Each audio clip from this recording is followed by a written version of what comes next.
اللهم صل وسلم وبارك اللهم صل وسلم وبارك عليه. الحمد لله وكفى وسلام على عباده الذين اصطفى. أما بعد، فأعوذ بالله من الشيطان الرجيم. بسم الله الرحمن الرحيم. يا أيها الذين آمنوا اتقوا الله حق تقاته ولا تموتن إلا وأنتم مسلمون. وقال النبي صلى الله عليه وسلم: الدنيا كلها متاع، وخير متاع الدنيا المرأة الصالحة، أو كما قال عليه الصلاة والسلام. الحمد لله. বুজুর্গানে মোহতারাম, গত 2 জুমা থেকেই বয়ান চলতেছিল বিবাহ শাদীর ব্যাপারে শরীয়তের নির্দেশ কি। আমরা এইগুলো না জানার কারণে আমরা যে বিবাহ শাদী করি বা ছেলে মেয়েকে বিবাহ দেই, দেখা যায় এগুলো হিন্দুয়ানি তরিকায় হয়, কোনটা খ্রিস্টানদের তরিকায় হয়, ইবাদত হয় না। আমি গত জুমা বলেছিলাম বিবাহ শাদীটা এটা একটা সামাজিক বন্ধন, দুনিয়াবি অনুষ্ঠান, কিন্তু এই সাইডটা খুব দুর্বল, এই সাইডটা শরিয়াতে হালকা। শরিয়াতে কোন সাইডটা মজবুত? এটা শুধু সামাজিক বন্ধন না, এটা আল্লাহ তাআলার মস্ত বড় ইবাদত। বিবাহ করা ইবাদত, বিবির কাছে যাওয়াও ইবাদত। এই মাসআলা যেদিন আল্লাহ রসুল বললেন এটাও ইবাদত,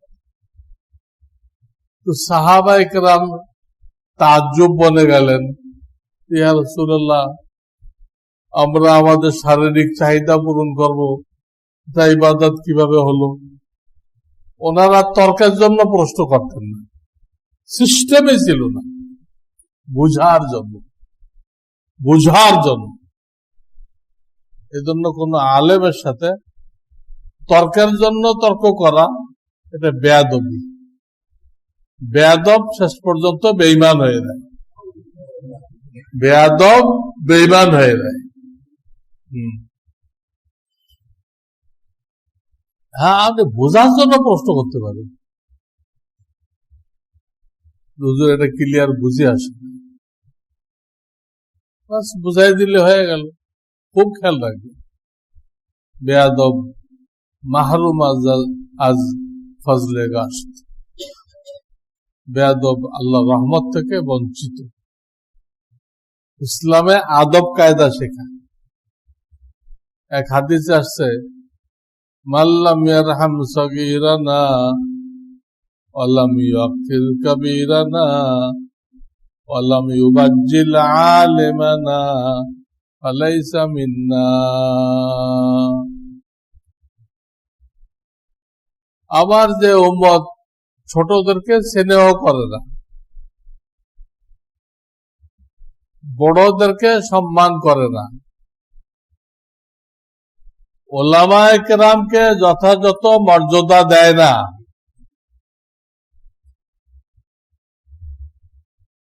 এটা ব্যাপক হয়ে গেছে। মনে করেন আমরা কি হুজুর চেয়ে কম জানি নাকি?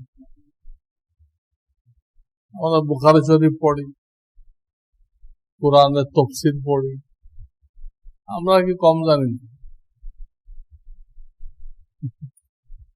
আরে তুমি তো পড়ো বাংলা অনুবাদ, না ভুল না সঠিক তারই কোনো পাত্তা নেই। এটা দিয়ে তো টক্কর দিতে এসো কার সাথে? একজন আলেমের সাথে। বেওকুফ তুমি। তুমি জানো কোনটা? কত দুধের মধ্যে কত পানি মিশাইলে কত হয়? হ্যাঁ, এটা জানো। সুদ কষা, ঘুষ কষা, অ্যালজাবরা, কি কি আবি দাবি আছে, এই মানুষের লেখা।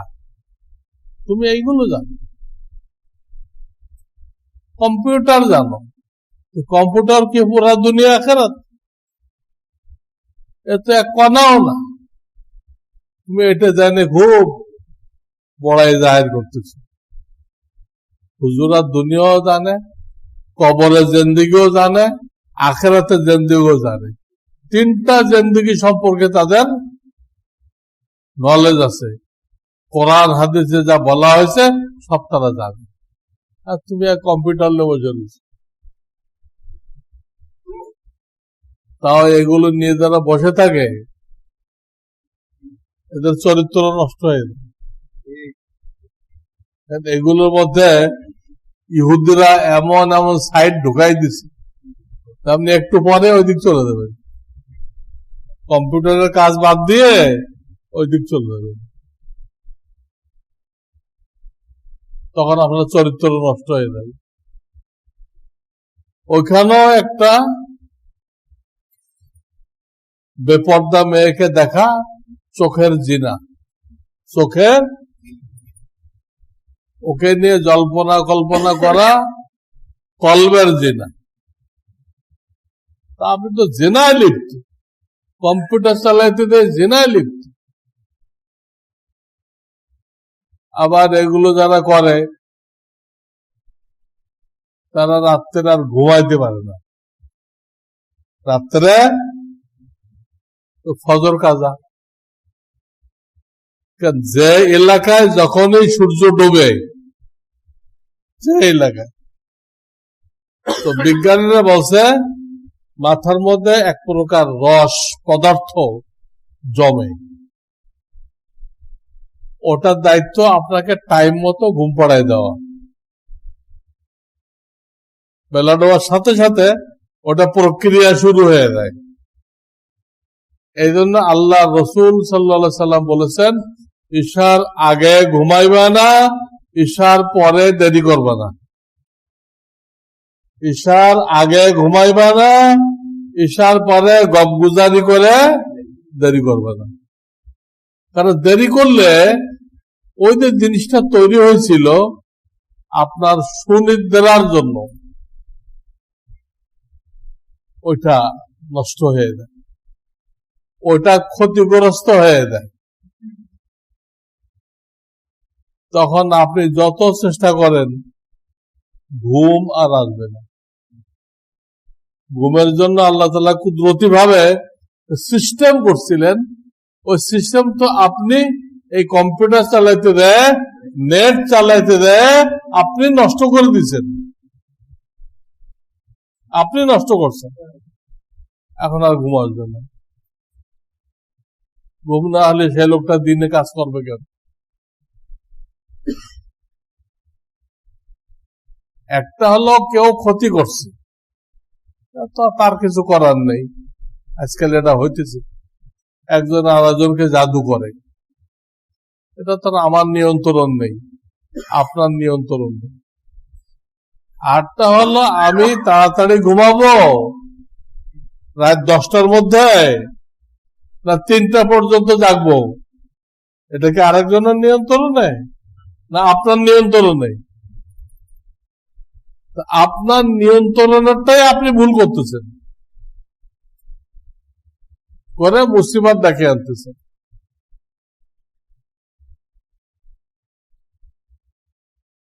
রোগ হয়ে যেতেছে।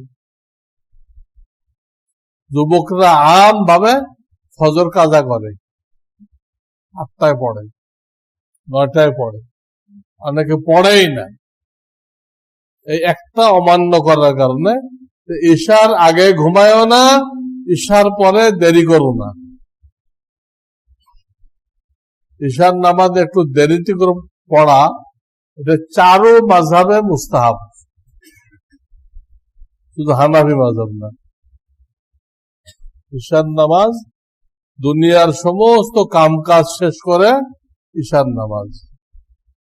ঈশার নামাজ ব্যাপারে 5-10 মিনিট তালিম হইতে পারে, একটা হাদিস পড়ে দিলে যান শুয়ে পড়ে।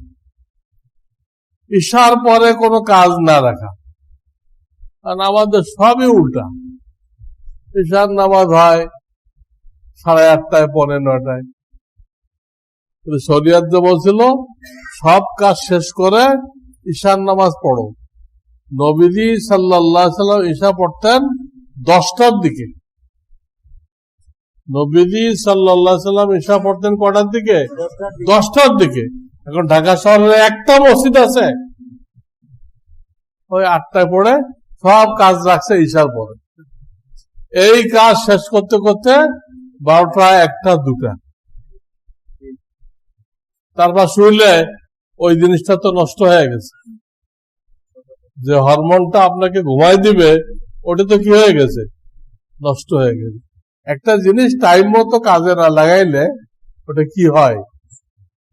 ওটা টাইম আছে। ভাত একটা টাইম মতো চাউলটা ভাত হয়,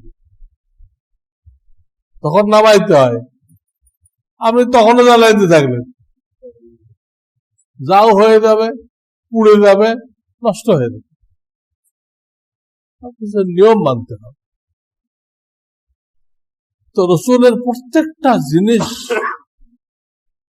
সায়েন্সের যত উন্নতি হইতেছে রসুলের কথাগুলো আরো বুঝে আসতেছে। সায়েন্স যদি সঠিকভাবে গবেষণা করতে পারে তাহলে রসুলের প্রত্যেকটা কথা আমাদের সামনে আরো খুলবে। সায়েন্স দ্বারা যদি, কোরআন হাদিস কিন্তু সায়েন্সের কিতাব না, কিন্তু এর প্রত্যেকটা কথা সায়েন্স অনুযায়ী। এটা সায়েন্সের জন্য এই কিতাব নাযিল করা হয় নাই যে এটা পড়ে তোমরা সায়েন্স শেখো, সায়েন্টিফিক হয়ে দাও, সেজন্য না। কিন্তু এর কথা সায়েন্সের বাইরে না। কাজে সায়েন্স যখন সঠিক গবেষণায় পৌঁছবে তো কোরআনের সাথে মেলবে, হাদিসের সাথে মেলবে। আর যদি দেখেন যে বিজ্ঞানীরা এমন গবেষণা করছে না কোরআনের সাথে মিলতেছে না হাদিসের সাথে মিলতেছে, তখন আপনি কোরআন হাদিসকে দোষ দিবেন না, আরে কোরআনের কথা সায়েন্সের সাথে মেলে না। অনেক সায়েন্সের ছেলে পেলে আছে, আমাদের সায়েন্সে না মিললে আমরা মানি না। আরে তোমার সায়েন্স তো কয়েকদিন পর পরই পাল্টায় দেয়। এক এক বিজ্ঞানী আসে, একটা বলে আগেরটাকে বাতিল করে দেয়। এক সময় ছিল আমাদের ছোটকালে জ্বর হইলে ভাত খাইতে দিত, রুটি খাওয়া হইতো অথবা বার্লি খাওয়া হইতো, অথবা একরকম জিনিস আছে এটাকে বলা হয়তো খাস্তা, ফার্সি শব্দ, এর অর্থ হলো বেকার, বেহুদা, খাস্তা। এসের মতো এক ধরনের পাওয়া যেত, রুটি পাওয়া যেত এসের মতো, ওটার নাম ছিল খাস্তা।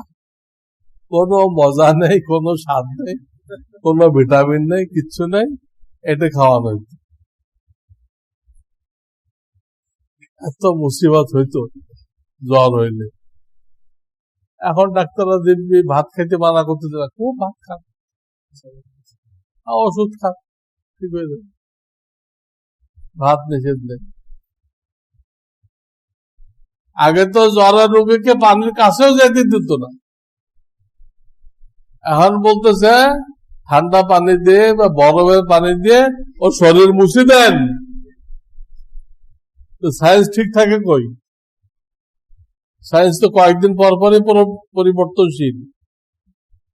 কাজে যেটা মেলে ওটা ঠিক আছে, তাদের গবেষণা সঠিক জায়গায় পড়ছে, আর যেটা এখনো মিলতেছে না ওটা গবেষণা পরিপূর্ণ হয় নাই। তারা এখনো, বিজ্ঞানীরা এখনো ভুলের মধ্যে আছে, এটা বুঝতে হবে। কোরআন হাদিসকে ভুল বুঝবেন না। কোরআন হাদিস যে কোনো একটা জিনিস নিয়ে বিভিন্ন অমুসলিমরা গবেষণা করছে, এটা এরকম কেন? এক একজনের মাথায় একটা ক্যাচ করছে, সে ওটা নিয়ে গবেষণা করছে। গবেষণা করার পরে দেখছে এটা একদম 100% ঠিক। এটা ওই জামানায় উনি কিভাবে বললেন?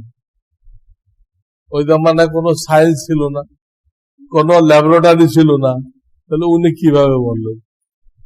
তাহলে নিশ্চয় আসমান থেকে ওনার কাছে কি আসতো? খবর আসতো, তা নাহলে উনি বলতে পারে না। কাজে উনি সত্য নবী, সব মুসলমান হয়ে গেছে। কোন দিন বাকি নেই যেদিন কোন না কোন অমুসলিম মুসলমান হচ্ছে না, কোন দিন বাকি নেই। আমাদের একটা রিপোর্ট নেই, মাঝে মধ্যে বিখ্যাত দু একজন হইলে ওটা রিপোর্ট করা হয়, কিন্তু বিখ্যাত গুলো বাদ দেন। এই করোনায় আমাদের তথাকথিত বন্ধু রাষ্ট্রে হাজার হাজার লোক মুসলমান হয়ে গেছে। দেখতেছে এই হরে রাম হরে কৃষ্ণ কিছুই করতে পারতেছেন, লাথি মেরে গোড়া করে দিছে, দিয়ে কালেমা পড়ে মুসলমান হয়ে গেছে। হাজার হাজার হাজার হাজার, এগুলো কিন্তু ফলাও করে প্রচার করা হইতেছে। বিখ্যাত কেউ হইলে ওইটা পত্র পত্রিকাওয়ালারা বলে, তা নাহলে ইসলাম এমন একটা ধর্ম যে এটা নিয়ে গবেষণা করবে সে মুসলমান হয়ে যাবে। আমি তো বলি কোন ডাক্তার যদি সে মানব দেহ নিয়ে গবেষণা করে সে নাস্তিক থাকতে পারে না, তার জন্য আল্লাহর ওলি হওয়া বাধ্যতামূলক। কারণ এইটুক জায়গার মধ্যে 1 হাত জায়গা, সিনা থেকে তলপেট পর্যন্ত কয় হাত জায়গা? 1 হাত জায়গা। এর মধ্যে কতগুলো মেশিন আল্লাহ রাখছে, কোনটা কি করতেছে, এবং সবগুলো অটোমেটিক, কোনটা আপনার সুইচ দেওয়ার দরকার নেই, সুইচ দেওয়ার দরকার নেই।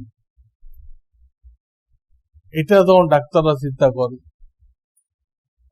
এই নাড়িগুলো একত্র করলে নাকি কয়েক মাইল হয়, শরীরে রক্তনেশা আছে, এগুলো এক জোড়া দিলে কয়েক মাইল হয়ে যায়।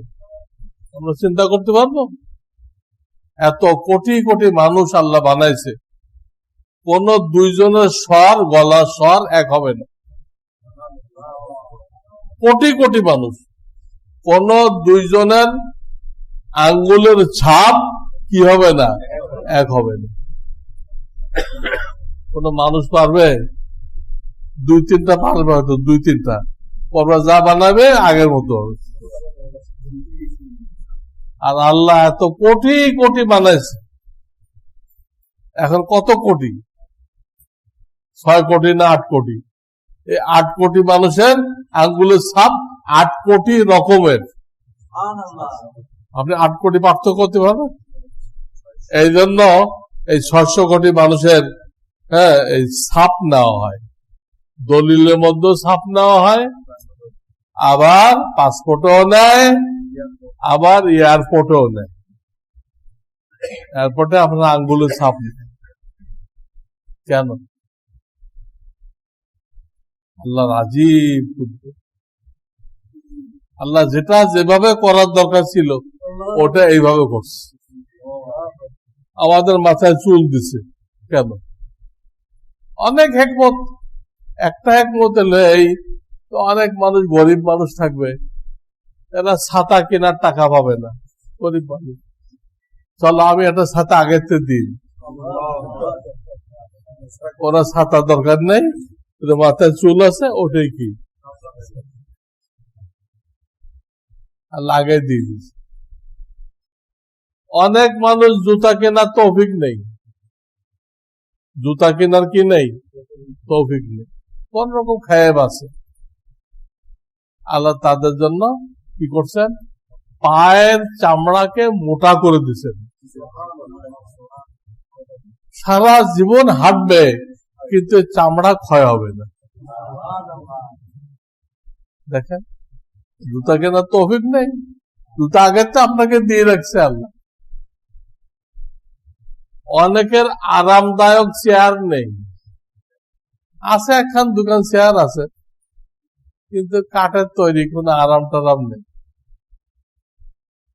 আছে না, আরামদায়ক চেয়ার নেই। আল্লাহ বলে ঠিক আছে, তোমার গদিওয়ালা চেয়ার নেই, আমি তোমার গদি বডির মধ্যে গদি লাগাই দিচ্ছি। বডির মধ্যে কি লাগাই দিচ্ছি, গদি লাগাই দিচ্ছি, তোমার গদিওয়ালা চেয়ার লাগবে না, আমি লাগাই দিচ্ছি, ওটা দিয়ে সারা জীবন চলবে। বাম হাতকে দুর্বল করে সৃষ্টি করছে ডাইন হাতের তুলনা। কেন? এই বাম পাশে হলো হার্ট, হার্টের উপরে যাতে প্রেসার বেশি না পড়ে এদিক খেয়াল করে আগেতে এই হাতটা একটু দুর্বল রাখছে। এই জন্য আমরা অধিকাংশ কাজ কোন হাতে করি, যেখানে শক্তি লাগে ডাইন হাত দিয়ে করি। মানে এটা আমি কয়েকটা মিসাল দিলাম, বলে শেষ করা যাবে। আল্লাহর প্রত্যেকটা জিনিস এমন ভাবে তৈরি, এর বিকল্প নেই। এইভাবেই হওয়ার দরকার ছিল। আপনারা তো ঝর্ণায় গোসল করেন, গ্রামের লোকেরা নদীতে পুকুরে গোসল করে, কিন্তু আল্লাহ কানের মধ্যে এমন এক ভাঁজ তৈরি করছেন, যতই পুকুরে গোসল করেন পানি কানে ঢুকবে না, কথা ঢুকবে কিন্তু পানি ঢুকবে না। বেকায়দা হলে ঢুকতে পারে, নরমালি কি হবে না, পানি ঢুকবে না। প্রথম যে দাঁতগুলো আল্লাহ দেয় এগুলো কিন্তু টেকে না, ওগুলো চকলেট খেয়ে পোলাপান নষ্ট করবে। চকলেট হলো পোলাপানের দুশ্মন, কিন্তু এটার জন্য এত চিল্লাচিল্লি করে বাপ মা অস্থির হয়ে না দিয়ে পারবে। এটা পোলাপানের দুশ্মন, এটা দাঁত টাত খেয়ে পোকা খেয়ে সব নষ্ট হয়ে, এটা আল্লাহ জানে যেটা হবে। এই জন্য কয়েক বছর পরে আবার নতুন দাঁত দেয়। প্রত্যেকটা দাঁতের গোড়া দিয়ে ভিতর দিয়ে আর একটা দাঁত ওঠে, ওর শিকড় ক্ষয় করতে থাকে আর আগে বাড়তে থাকে। আগের দাঁতের শিকড় ক্ষয় করতে থাকে আর গোষ্ঠের মধ্যেটা আগে বাড়তে থাকে। আগে বাড়তে বাড়তে এক পর্যায়ে যায় এই আগের দাঁতের শিকড় আর মোটেও নেই। শিকড়ের উপরে তো কায়েম ছিল, শিকড় যখন মোটেও নেই ও থাকবে কোথায়? এই বিল্ডিং এর এই খাম্বাগুলো যদি ফেলে দেন ছাদ থাকবে? এই খাম্বাগুলো, মাঝখানে খাম্বাগুলো ফেলে দিলে এই ছাদ থাকবে? তো দাঁতগুলোতে বসে আছে, ও চারটে শিকড় আছে ওখানে, ওই শিকড়ের ভিতরে মজ্জা আছে, তো ওই নিচের চারটা বের হইতেছে আর শিকড় ক্ষয় হইতেছে। এক পর্যায়ে শিকড় সব ক্ষয় হয়ে গেছে, তখন দাঁতটা অটোমেটিক পড়ে দেয়, ফেলাও লাগে না, একাই পড়ে দেয়, ওইটা বের হয়ে আসে। তখন শিশুর বুদ্ধিসাধ্য হয়, তখন সে যত্ন নেওয়া শেষে মেসক করা শেখে, বিরাস করা শেখে। এখন আর দরকার নেই, আর ওই দাঁত ইনশাল্লাহ বাকি জিন্দেগি চলবে। প্রত্যেকটা জিনিস এটা ডাক্তাররা বুঝবে যে এই পার্টসটা কিভাবে তৈরি হয়েছে, কতগুলো ভাঁজ দিছে শরীরের মধ্যে। এই ভাঁজগুলো না দিলে আমরা উঠা বসা করতে পারতাম, ধরতে পারতাম না। হ্যাঁ, এই কনুইতে ভাঁজ, এই কবজিতে ভাঁজ, সব জায়গায় ভাঁজ। ক্রেন আবিষ্কার হয়েছে কেমন, যত কিছু আবিষ্কার হয়েছে সব মানুষের বডির উপরে কিয়াস করে। বিজ্ঞানীরা যত কিছু আবিষ্কার করছে সব মানুষের বডির উপরে কিয়াস করে, আল্লাহর সৃষ্টির উপরে কিয়াস করে সব আবিষ্কার হয়েছে। এই যে গাড়ি চলতে গেলে তেলও লাগে, পানিও লাগে, এটা কেমন আবিষ্কার করছে? এটা মানুষ চলতে গেলে খানাও লাগে, পানিও লাগে। খানাও লাগে, ওর খানা হলো তেল, আর পানি তো পানি। আর তার বডিতে রক্ত লাগে, তাই না? অনেক রক্তের বদলে মোবিল দিছে। কি দিছে? মোবিল দিছে। সব এখান থেকে আজ করছে। তো বলছিল এই যে ক্রেন বানাইছে, বা আজকাল যে কি বলে ভেপু, এদের সব মাটি মুটি কাটি ফেলতে বানাইছে, ওটা তো একটা হাত, ওটা কিন্তু একটা হাত। এই একটা হাতের পর কেয়াস করছে, হাতের পরে কেয়াস করে ওটা বানাইছে। ওর আঙ্গুল আছে, ও যে শক্তি খাটাইতেছে, ও খাটাইতেছে না, ওর সাথে কতগুলো তার দেওয়া আছে, কতগুলো ওই তারে শক্তি খাটাইতেছে। আর আমাদের বডি তো এই যে প্রত্যেকটা আঙ্গুলের সাথে রগ আছে, প্রত্যেকটা আঙ্গুলের সাথে কি আছে? রগ আছে। একটা রগ যদি কাটা যায় তো একটা আঙ্গুল বেকার হয়ে যাবে। এই আঙ্গুলের মধ্যে তো রগ আছে, এখানে চাই দেখেন রগগুলো দেখা যায়, এই জায়গায় চাই দেখেন কত রগ। এই রগগুলো আঙ্গুলের মধ্যে চলে গেছে। শুধু যায় নাই, ওটা জায়গায় জায়গায় আল্লাহ আবার কি করছে, ওই রগটাতে সরে না যায় এরকম একটা প্যাচ দিছে।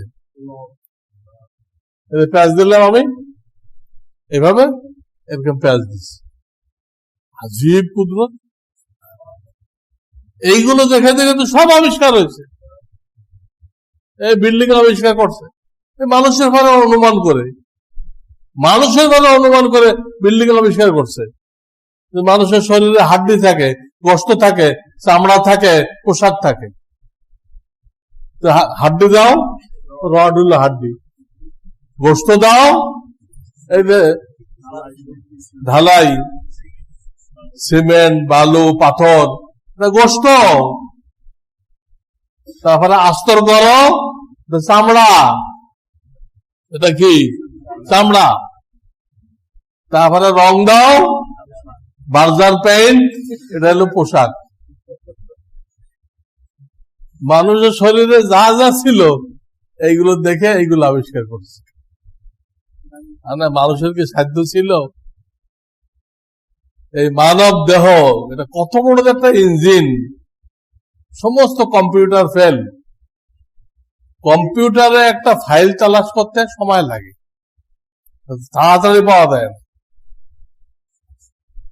কিন্তু মানুষের মাথায় আল্লাহ অসংখ্য ফাইল রাখছে, এতে তালাশ করতে সময় লাগে না। আপনি একটা মশলা জিজ্ঞেস করেন, আপনার জিজ্ঞেস করা শেষ, আমার জবাব দেওয়া শেষ। উদাহরণ দিলাম, ইনশাআল্লাহ আপনার প্রশ্ন করা শেষ, ওই সাথে সাথে আমার জবাব দেওয়া শেষ। ওটা যেটা ফাইলে আছে, তো কম্পিউটারে তালাশ করতে গেলে অনেকক্ষণ বসে থাকতে হতো। ওই ফাইলটা আসবে, তারপরে দেখতে হবে কি আছে ওইখানে, কিন্তু এতে বসে থাকতে হয় না।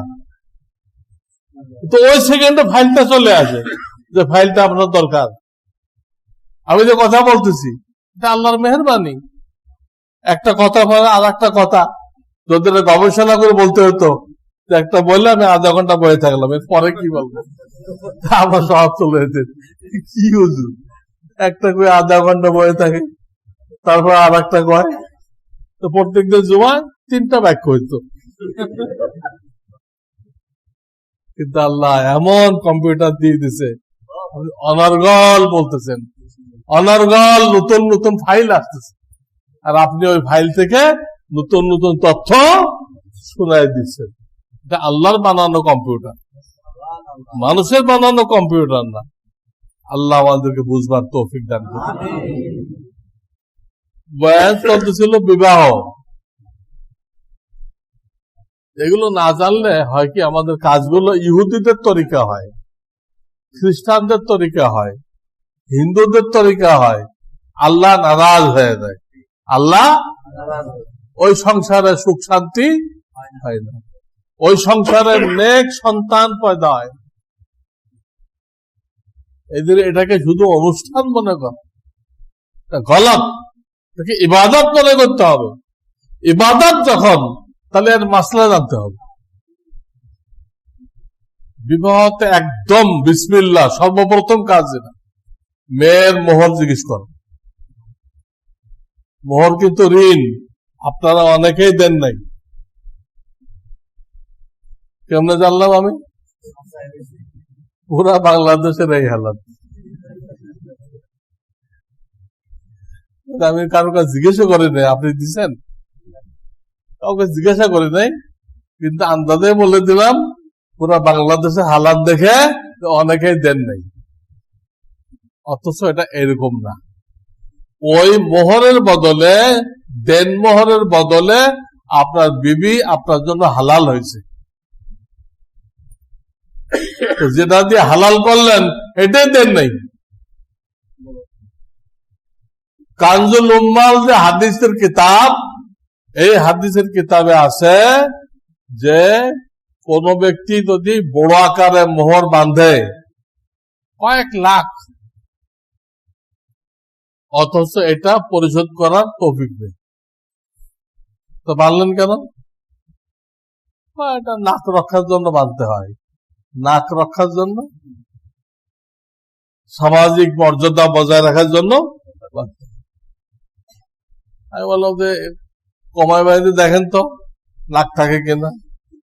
কমায় বাঁধেন, যেটুকু আপনি পারবেন ওটুক বাঁধেন, বাঁধে হাত দিয়ে দেখেন আপনার নাক আছে কিনা। আমি এত বুঝাইলাম, গরিব মানুষ, রিক্সাওয়ালা, আপনি বেশি মোহরে যায়েন না, 10-15 হাজার থাকেন। কিন্তু মেয়ে পক্ষ মানল না। মেয়ে পক্ষ করতেন না হলে 1 লাখ টাকার কম হবে না। কেন 1 লাখ কেন লাগবে?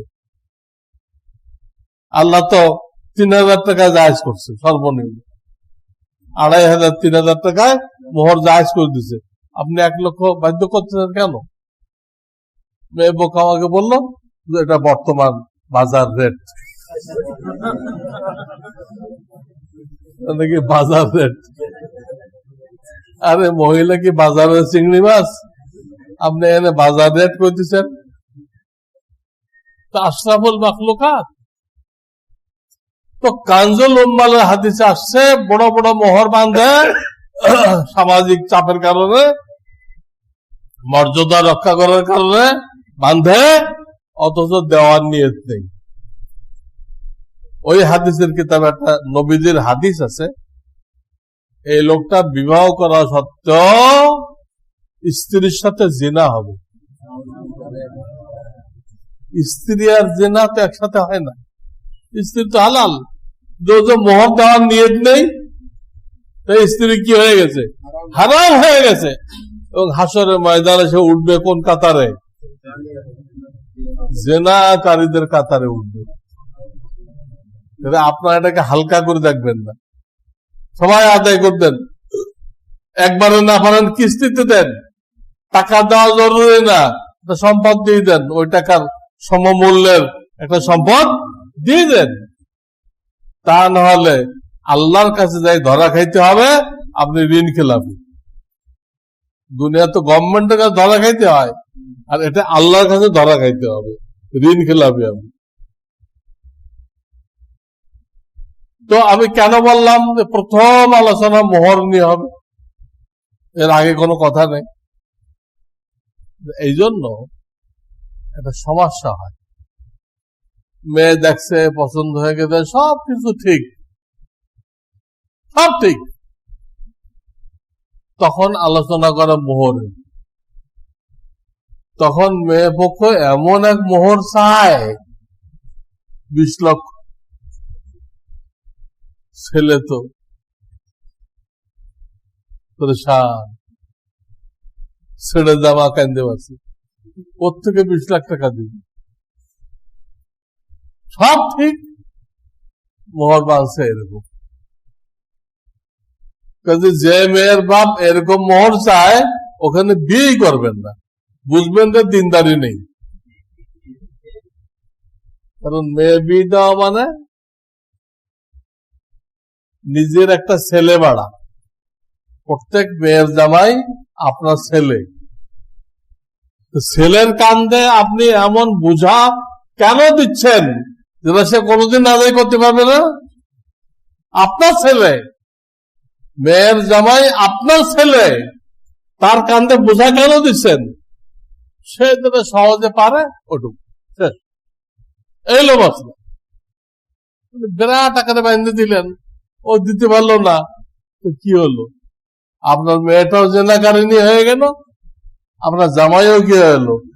জেনাকারী হলো, তাদের সাথে দোজখে যাবে। এটা আপনার ভালো লাগবে? আপনার মেয়ে জামাই দোজখে গেল আপনার চোখের সামনে, ভালো লাগবে? এই জন্য এলেম লাগবে, এগুলো মশলা জানতে হবে। অনেকে মনে করে বিবাহ সাথে তো আমরা ডেলি করতে আসি, হুজুরের আমার বয়ান করা লাগে, হুজুরের বয়ান করা লাগে। আপনারা যা করেন ও তো হিন্দুদের বিয়ে, আপনারা যারা করেন হিন্দুদের বিয়ে। বিয়েতে তিনটা জিনিস জরুরি, এই মোহর একটা কইলাম না, এটা জরুরি, এটা কোরআন আয়াত, আবতাগু বিআমওয়ালিকুম, মোহর ছাড়া বিয়ে হবে। আর একটা হলো ইজাব কবুল, এক পক্ষ থেকে প্রস্তাব দিবে আর এক পক্ষ থেকে গ্রহণ করবে। সেই ইজাব কবুল সাক্ষীদের সামনে হইতে হবে, দুইজন পুরুষ সাক্ষী অথবা একজন পুরুষ দুইজন মহিলা, তারা বোরকা পরে আসবে, একজন পুরুষ এর সামনে হইতে হবে। তারা নিজে কানে শুনবে যে অমুকে প্রস্তাব দিল, অমুকে কবুল করল। তো টেলিফোনে বিবাহ জায়েজ নেই। টেলিফোনে বিবাহ জায়েজ নেই কেন? ওই যে ছেলে বিদেশ থেকে ফোনে কবুল করিলাম বলল, এই সাক্ষীরা কি ছেলেকে দেখতে পেতেছে? টেলিফোনে হ্যালো এই শুনতেছে, কবুল শুনতেছে, কিন্তু লোকটাকে দেখতে পেতেছে না। এই জন্য বিয়ে হয় না, টেলিফোনে বিয়ে হয় না। যদি কেউ করে থাকেন আবার দোহরাইতে হবে, হয় ছেলে আসুক, আসে নিজে কবুল করুক, আর যদি আসতে অসুবিধা থাকে একজনকে উকিল বানায় দিক। মেয়ে যেরকম উকিল পাঠায়, মেয়ে কি আসে নাকি? তার উকিল আছে, ছেলেও কি করুক, উকিল বানায় দিক। যখন মেয়ের পক্ষ থেকে প্রস্তাব দেওয়া হবে, ওই উকিল বলবে আমি অমুক ছেলের পক্ষ থেকে এই প্রস্তাব গ্রহণ করিলাম। আমি গ্রহণ করিলাম না, তো এর বউ হয়ে যাবে।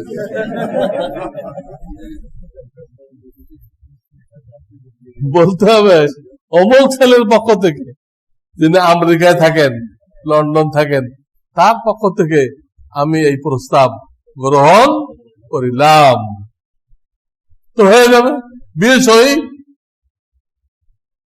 তো উকিল তো বানাইছে টেলিফোনে, টেলিফোনে বিবাহ জায়েজ নেই। টেলিফোনে কাউকে উকিল বানাইতে পারে, তুমি আমার পক্ষ থেকে কবুল বলিও, তোমাকে পাওয়ার দিলাম, পাওয়ার অফ অ্যাটর্নি তোমাকে দিয়ে দিলাম, তুমি কবুল বলবা, তো বিয়ে হয়ে গেছে। তাহলে কটা জিনিস লাগলো? প্রস্তাব আর গ্রহণ, সেটা সরাসরি শুনতে হবে কাদের? সাক্ষীদের। আর কি লাগবে? দেনমোহর। দেনমোহর, আর এটা তো আগে বলে দিছি, আগে দেনমোহর ফয়সালা করে নেবেন। আপনি পারলে আগান, আর তাদের দেনমোহর যদি আপনার দেওয়ার তৌফিক না থাকে ভাগেন, ওখানে আপনার বিয়ে করার দরকার নেই, দরকার নেই। ইন্না আরজি ওয়াসিয়াতুন আল্লাহ বলতেছেন আমার পৃথিবী প্রশস্ত, এইখানে না হয় আর এখানে দেখো। কিন্তু আমাদের স্কুল কলেজের ছেলেরা মনে করে এইটা আমার লাগবে, এইটার মধ্যে এমন জিনিস আছে দুনিয়ার আর কোন মহিলার মধ্যে, ওদের মাথায় এটা ঢুকে আছে। এটা আমি বারবার বলি, ব্রিটিশ বৃক্ষের বিস্ফোরণ। অথচ হাদিসের মধ্যে আসছে আল্লাহ সব মেয়েকে একই দৌলত দান করছে। স্বামীর সেবার জন্য যা যা লাগবে এই পার্টস গুলো সব মহিলাকে এক সমান দান করছে, কাউকে কম দেন নেই, কাউকে কম দেন নেই। তো তোমার ওদের মধ্যে কি হলো? গলত তো, একসাথে পড়তে পড়তে সম্পর্ক হয়ে গেছে। বাপ মা রাজি না তো কোর্টে গেছে, কোর্টে গেলে কুফু মিলল কিনা, কুফু মিলতে হয়। দুইজনে মালদারি, বংশীয় মর্যাদা, শিক্ষা দীক্ষা অনেক কিছু মিল থাকতে হয়, বিয়েতে মিল থাকতে হয়। কুপু কোর্টে দেয়, দুজন করলো, কুপু আছে কিনা কে দেখবে? আর কুপু না থাকলে বিয়ে হবে। আইয়ুমা ইমরাতিন নাকাহাত নাফসাহা বেগায়রে ইযনে ওয়ালিয়্যিহা ফানিকাহুহা বাতিলুন বাতিলুন বাতিল। আল্লাহ নবী 3 বার কইছে এই বিবাহ বাতিল। কুপু নেই, কুপু থাকতে হবে। হ্যাঁ, মেয়ে যদি বালেগা হয় আর ছেলে সব দিক দিয়ে তার ঊর্ধ্বে হয়, সব দিক দিয়ে মেয়ে ঊর্ধ্বে, মালদারি, বংশীয় মর্যাদা, দিনদারি, সব দিক দিয়ে ছেলে। এই একটা সুরত আছে, এটা হয়ে যায় বিবাহ, একটা সুরত, আর সবগুলো না জায়েজ। এই জন্য কোন ছেলে, আমি যুবকদেরকে বলতেছি, তোমরা এই কাজ করবে না। ইসলামের ফর্মুলা হলো দিনদার মহিলা খুঁজে বের করো, এটা রাস্তাঘাটে পাওয়া যায় না। তোমার সাথে যারা পড়ে ও কোনোদিন আল্লাহ আল্লাহ হবে না। আল্লাহ আল্লাহ মেয়ে কলেজ ভার্সিটিতে পড়ে না, কলেজ ভার্সিটিতে পড়ে না, পড়ে অনেকেই বরবাদ হয়ে গেছে, ধ্বংস হয়ে গেছে। আল্লাহ আমাদেরকে রক্ষা করবে। যারা বিবাহ করতে চায় তাদের বিবি কেমন হবে, কেমন হবে? আল্লাহর হাবিব বলছেন আদ-দুনিয়া কুল্লুহা মাতা' ওয়া খায়রু মাতা'id দুনিয়া আল মারআতু সালিহা। দুনিয়ার সবই আল্লাহর নেয়ামত, এর মধ্যে সবচেয়ে বড় নেয়ামত হলো নেককার বিবি। আল্লাহওয়ালা, আল্লাহ রসুল বলছেন এই কথাটা। কাজে আপনাকে এটা খুঁজে বের করতে হবে। এটা আপনার সাথে পড়ে, কলেজ ভার্সিটিতে পড়ে, এখানে কোনো দিন পাবেন, অসম্ভব। তো বহু খোঁজাখুঁজি করে বের করতে হবে। আমি আর একদিন বলছিলাম, কাফেরদের দেশে মেয়েরা ছেলে খোঁজে, আর মুসলমানদের দেশে ছেলেরা মেয়ে খুঁজে। কিন্তু ওই যে স্কুল কলেজ, এটার বদলে এখন মেয়েরাই কি করে? অনেক বাপ আছে এমন গাধা, বাপ এমন গাধা, শুধু গাধা না, ইন্টারন্যাশনাল গাধা। সে মেয়েকে বলে আমি তোর বিয়ের ঝামেলা করতে পারবো না, তোর রাস্তা তুই দেখে নে। অথচ আল্লাহ বাপের উপরে ফরজ করছে, তুমি দেখে শুনে সৎ পাত্রে এই মেয়েটাকে বিবাহ দাও, বাপের উপরে ফরজ। আর উনি করতে আমি ঝামেলা করতে পারবো না, তোরটা তুই দেখে নে। স্কুল কলেজের পরিবেশে এই জিনিসটা কায়েম হয়েছে। ছেলেও নিজের নেতৃত্বে কোর্টে, আর বাপাও এই কথা বলতেছে। একটা মুসলমানদের দেশ থাকলো না অমুসলিমদের দেশ হয়ে গেল? অমুসলিম। আমাদের আমল নষ্ট হয়ে গেছে, আমরা এখন এখানে দ্বিতীয় শ্রেণীর নাগরিক। বাংলাদেশে মুসলমানরা দ্বিতীয় শ্রেণীর নাগরিক। কেন? তাদের মধ্যে তাদের ইসলাম নেই। বনি ইসরায়েলের কথা আল্লাহ বারবার কেন বলছেন কোরআনে? এই কথা দেখানোর জন্য তারা যখন আল্লাহর পথে আসছে আমি রাজত্ব দিয়ে দিছি, আবার আল্লাহর পথ থেকে সরে গেছে রাজত্ব ছিনিয়ে নিছি। এই কথাটা বোঝানোর জন্য বনি ইসরায়েলের আলোচনা কোরআনে বহু জায়গায়। অনেকে বোঝে না, তো এক কথা বারবার হওয়া লাগে দেখি। আরে এক কথা না, এক এক জায়গায় এক ঘটনা। বনি ইসরায়েল আছে কিন্তু ঘটনা ভিন্ন ভিন্ন। আল্লাহ দেখাইছে আমাদেরকে নসিহত করার জন্য। ওরা আমার দিনের পথে চলছে, আমি রাজত্ব পর্যন্ত দিয়ে দিচ্ছি। আমার দিনের তো সরে গেছে, মেথর বানাই দিচ্ছে, মেথর। মুসা আলাইহিস সালাম কম মিশরে মেথরগিরি করত। আবার মুসা আলাইহিস সালাম কথা বলছে, ফিরআউনকে চুবায়ে ওই মিশর বনি ইসরায়েলকে দিয়ে দিচ্ছে। আল্লাহর পথে আসে, আল্লাহ রাজত্ব দিয়ে দিবে। এখন তো সব কাফেরদের ফর্মুলায় চলতেছে। মুসলমানদের যত দেশ আছে সব কাফেরদের ফর্মুলা, কোরআন হাদিসের ফর্মুলায় চলতেছে না। যারা চালায় তারা ফর্মুলা তো পরের কথা, ওটা রিডিংও পড়তে জানে না, কোরআনের রিডিংও পড়তে জানে না, তো ফর্মুলা করতে জানে। তাহলে কেমন হবে আপনার বিবি? যার ব্যাপারে আপনার মন সাক্ষী দেয় যে আমার বিবি আমার সবচেয়ে বড় সম্পদ। এই একই হাদিস দিয়ে হুজুর আপনাকেও নসিহত করছেন আপনার বিবি কেমন হবে। আপনি মেয়ের বাপ, আপনাকেও নসিহত করছেন তোমার মেয়েটা কেমন গড়বা, যেন এর যে জামাই হবে, জামাতা হবে, সে এটাকে সর্বোত্তম, সবচেয়ে তার কাছে যত নেয়ামত আছে এটাকে উত্তম মনে করে। এইভাবে গড়ে তুলবা। খালি সাজিয়ে গুজিয়ে রাস্তায় ঘুরবে, পার্কে ঘুরবে, এটা কোনো যোগ্যতা না। গলত তরিকায়। আর এর ভিতরে মেয়েকেও শিক্ষা দিছে, যে বিয়ে করবে তাকেও শিক্ষা দিছে, মেয়ের বাপকেও দিছে, মেয়েকেও দিছে। তুমি নিজেকে কেমন বানাইবা? তোমাকে পেয়ে তোমার স্বামী যেন মনে করে যে আমি দুনিয়ার সর্বোত্তম নিয়ামত পাইছি, সেটা হলো আমার বিবি। এইভাবে গড়ে তোলো। তাহলে সাজগোজ করে ঘোরার নাম গড়ে তোলা না, সব ফালতু। সাজগোজ তো ইসলামের স্বামীর জন্য। এরা পথে বেরোয় সাজে গুছে,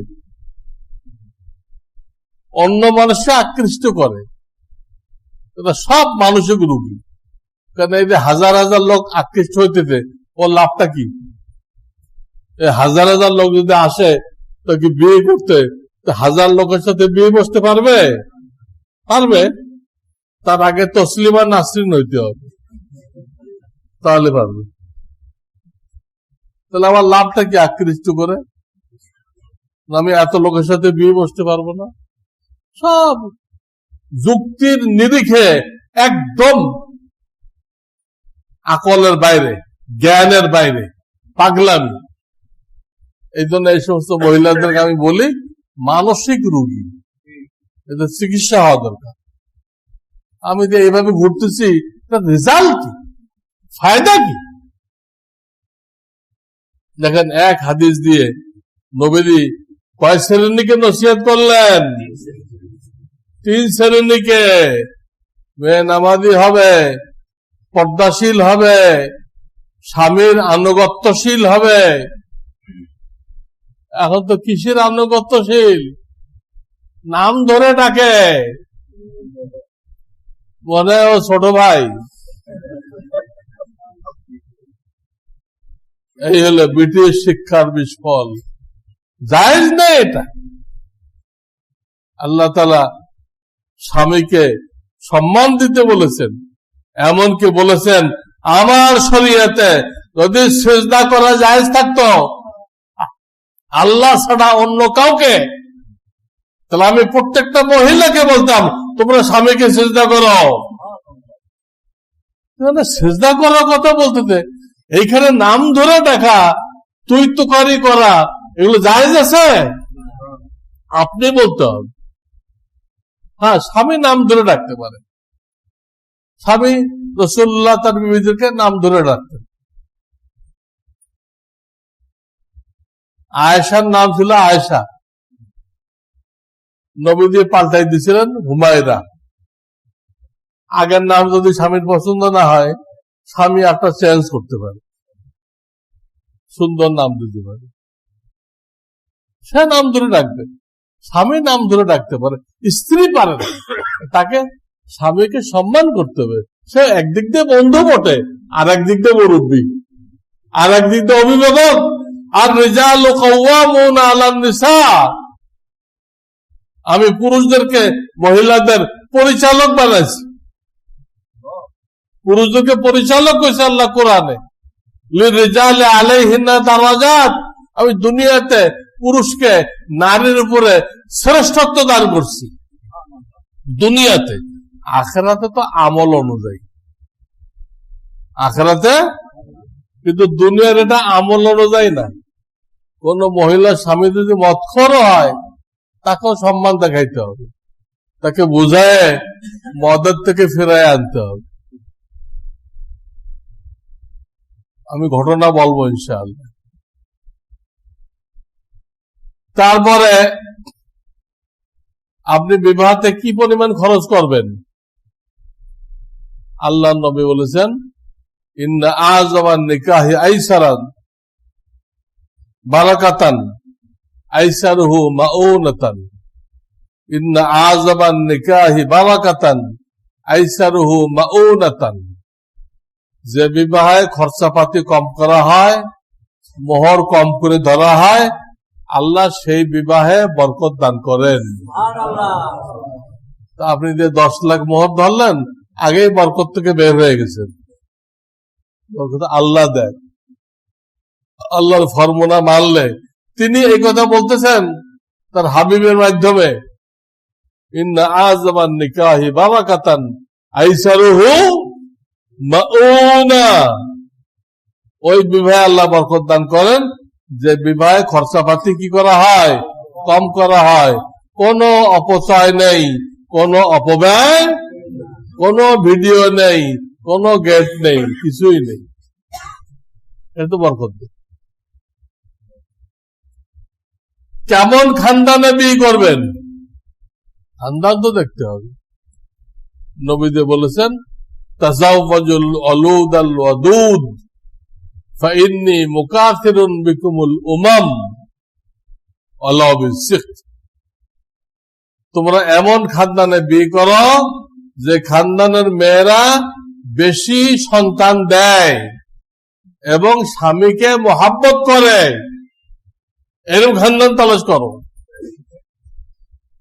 আর এখন ইংরেজি পড়ে আমাদের ছেলেরা তালাশ করে কোন খানদানে কম সন্তান হয়, ওই খানদানে করতে হবে। তা না হলে সুখী পরিবার করা যাবে না। সুখী পরিবার গড়িবার লক্ষ্যে যদি কেউ মরিবার পরিকল্পনা করে, মরিবার পরিকল্পনা করে, বুঝছেন তো? যেটা আপনার বলেন পরিবার পরিকল্পনা, আমি নাম দিছি মরিবার পরিকল্পনা। আপনার বলেন বার্থ কন্ট্রোল, আমি বলি ব্যর্থ কন্ট্রোল। মৃত্যু নিয়ন্ত্রণ কে করে? না আপনি করেন? করোনা মরতে আছে, দুইটা নিয়ন্ত্রণ করেন না আপনারা? মৃত্যু যে আল্লাহ নিয়ন্ত্রণ করে, জন্ম সেই আল্লাহ নিয়ন্ত্রণ করবে। আপনাকে কে কইছে? আপনি যে বাদ দিচ্ছেন, এতে সন্তানগুলো আসতে পারবে না, এদেরকে আপনি হত্যা করলেন, হত্যা, আপনি হত্যার আসামি। আল্লাহর দরবারে হাসরের ময়দানে উঠবেন, আপনি হত্যার আসামি।